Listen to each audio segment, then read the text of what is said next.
لشکری روسیا لسوریا دبیجت او آلیکاریا پتر جه 8000 مدنیان دکن دورن لجر دا صلاتا اپوزیسیونی لحلبه بجه بهلن.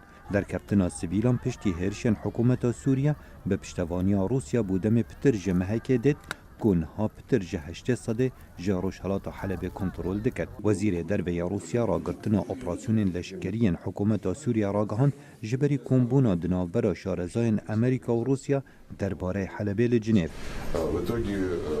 از دکارم بیجم توای کردارین لشکری جالی لشکری حکومت سوریا لحلب هاتن را گرتن. دادر فتک هبه بو درخستنا هجمارا هری مزن جه سویلان.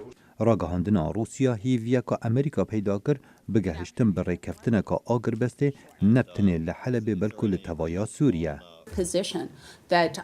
وزیر در و هلوستکارون هیا که سنگیا امریکا و بردوام به بو گهشتن به آگر بسته و گهاندن آلیکارین مروواهی و بو پیدا کردن دانستاندن سیاسی ام به هیوین افدانستاندن جه خو بگرن.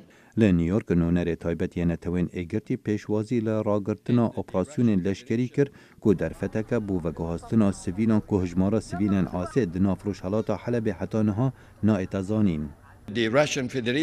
راگندنا فدراسیون روسی با راگردنا اپراسیون لشکری داره بدنه درکفتنا سویلان 31000 کس حتانها ین درکفتی لی زحمت تو بزانی چند سویل هشتا ین مای.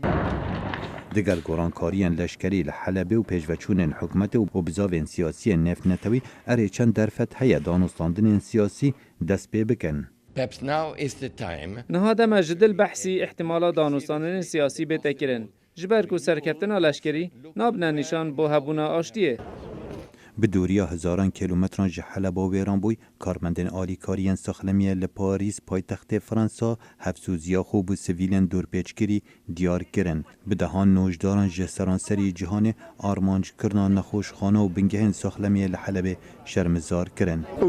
ایرو لحلب بتنه 10 نوجدارن ماین و توایا نخوشخانه ویران بونه. جانا نوجداران دمترسیه دایا و او جیل سر جانا خواد ترسن.